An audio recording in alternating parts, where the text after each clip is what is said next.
Good morning students. आज हम लोग पढ़ेंगे chapter 16 that is electric current and it's chemical effect. Electric current और उसके केमिकल इफ़ेक्ट्स क्या हैं, तो हम लोगों ने ऑलरेडी क्लास 7 में पढ़ा हुआ है।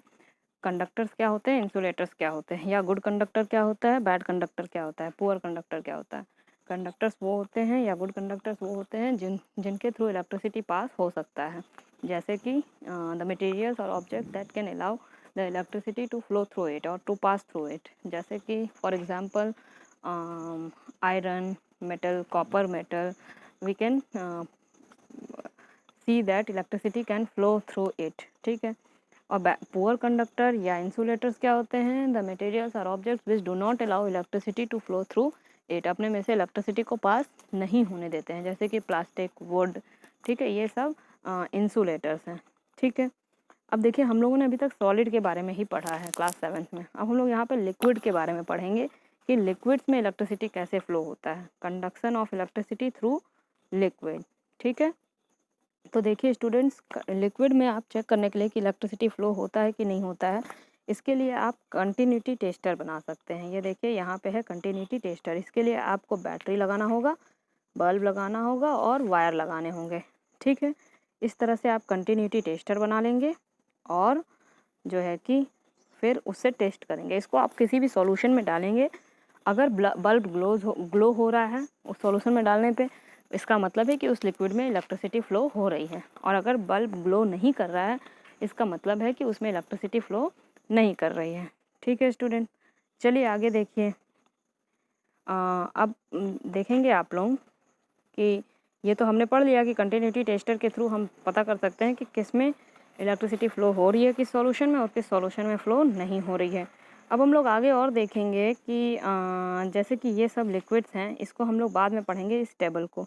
ये जो आपका टेबल है, एक मिनट, ये जो आपका टेबल है कि कौन सा लिक्विड इसमें से गुड कंडक्टर है, कौन सा बैड कंडक्टर है, या किस में ज़्यादा ग्लो करेगा बल्ब, किस में कम करेगा, ये हम लोग बाद में देखेंगे। ठीक है। आगे हम लोग और देखते हैं इधर कि इलेक्ट्रिसिटी लिक्विड में जो कंडक्टिविटी है उसका कॉज क्या है, what is the cause of conductivity through liquids. ठीक है। लिक्विड्स में या वाटर में इलेक्ट्रिसिटी फ़्लो क्यों करता है, तो चलिए इसको देखते हैं। इलेक्ट्रिसिटी देखिए स्टूडेंट्स, फ़्लो करने का यही रीज़न है। देखिए यहाँ पे दिया हुआ है कुछ जो वाटर है, जो भी हम नल से लेते हैं या पॉन्ड से लेते हैं या कुएं से लेते हैं, उसमें कुछ सॉल्ट्स पहले से मिले होते हैं, जैसे कि potassium, sulphur, sodium, calcium, phosphorus, ये कुछ कुछ सॉल्ट्स उसमें रहते हैं। और वही सॉल्ट्स जो हैं वो टूटते हैं। ठीक है। They break down into ions, और आयंस में ब्रेक डाउन होके, जैसे कि सपोज कि इसमें अगर सोडियम सॉल्ट है, सोडियम क्लोराइड है अगर इसमें, तो Na+ आयंस में और Cl- आयन में ये टूटेंगे। ठीक है। और जब ये इसमें टूटेंगे तो इसी प्लस और माइनस के थ्रू इलेक्ट्रिसिटी कंडक्ट होगी। अब ये आयंस जितने ज़्यादा जिसमें फ्री होंगे वो उतना ज़्यादा स्ट्रांग होगा, और जिसमें जितने कम होंगे वो उतना ज़्यादा वीक इलेक्ट्रोलाइट होगा। ठीक है। आगे देखिए, ये तो हो गया इलेक्ट्रिसिटी कंडक्ट करने का रीज़न लिक्विड्स के थ्रू। ठीक है। What is the cause of conductivity of current into the liquids, ये हमको समझ में आया इससे।